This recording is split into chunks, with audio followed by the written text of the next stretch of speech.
BFM Business, BFM Patrimoine, la polémique. Nicolas Dose, bonjour. Bonjour. Bruno Le Maire s'impatiente sur les prix alimentaires. Le ministre de l'économie a menacé hier sur France 5 de dénoncer publiquement les industriels qui refusent de rouvrir les négociations. Où en sommes-nous ? C'est un peu le brouillard pour l'instant sur cette histoire de reprise des négociations, en théorie, à la mi-juin. Alors hier, sur BFM Business, il y avait Michel Biérot, c'est le patron de Lidl. Il nous dit, on arrive à bien discuter avec ceux qui nous fabriquent les marques de distributeurs, qui sont principalement des entreprises françaises de taille moyenne, donc ce ne sont pas en fait les gros industriels dont on parle. Et d'ailleurs, il indique que sur plus de 800 produits MDD, les prix ont baissé. Mais il indiquait que sinon, quand on parle des 75 mastodontes des multinationales qui sont visées par Bruno Le Maire, sur les 75, 2 simplement ont pour l'instant repris contact avec lui dans la perspective de rouvrir des discussions. On a posé la même question à Dominique Schelcher, le patron de Système U. Il dit, j'ai vraiment une petite poignée qui a répondu à l'appel, environ 10, et les autres, beaucoup d'entre eux n'ont même carrément pas répondu. Bruno Le Maire, sur la même question, était interrogé hier. Il dit à cette date, 2 ou 3 ont rouvert des négociations donc sur l'ensemble des 75 multinationales dont il est question. Alors il a clairement à nouveau menacé hier.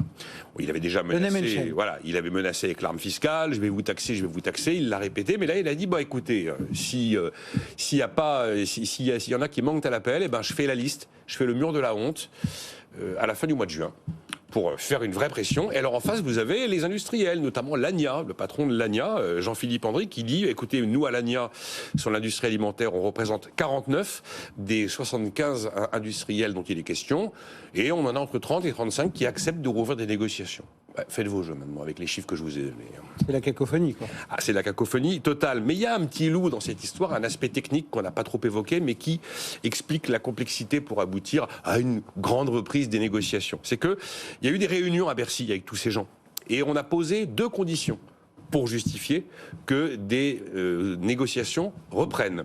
Ça veut dire qu'il y a reprise des négociations quand le prix d'achat d'un produit payé par le distributeur, par exemple par Leclerc, a augmenté de plus de 10% le 1er mars. Si c'est un produit qui a augmenté de 8%, on ne reprend pas les négociations. On n'est pas dans le cadre. Et donc Lidl dit, avec uniquement cette première condition, alors que les 2 conditions se cumulent, vous allez voir la deuxième, nous, chez Lidl, ça élimine 15 à 20%.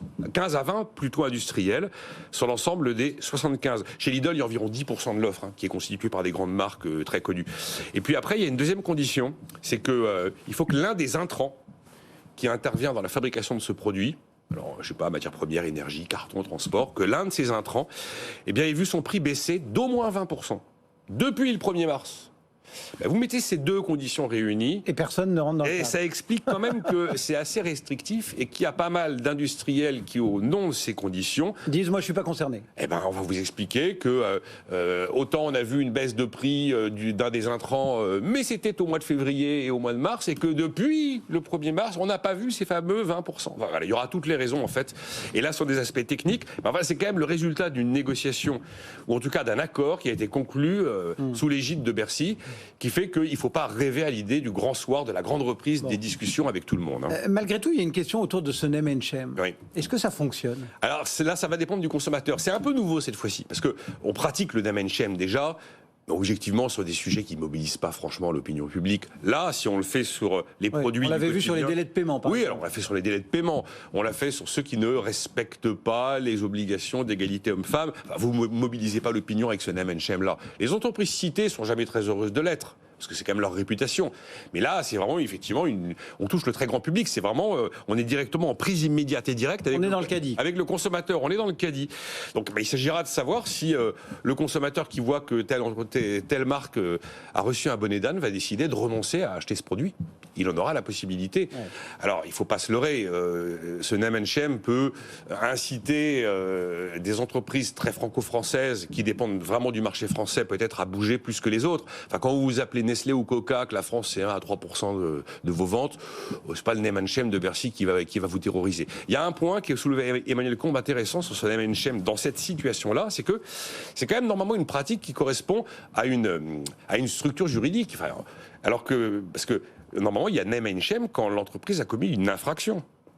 le fait de refuser d'aller ouvrir des négociations, c'est pas une infraction. Donc Bruno Le Maire sort un peu le name and shame de son cadre juridique. Mais sinon, aujourd'hui, on n'a jamais vu d'effet absolument dévastateur avec le name and shame tel qu'il a pu être pratiqué. On verra si le consommateur, parce que c'est lui le patron, Oui, c'est ça. décide de renoncer à un produit parce qu'il a vu le nom de ce produit sur le mur de la honte de Bruno Le Maire. Nicolas Dose et la polémique du jour. Merci Nicolas.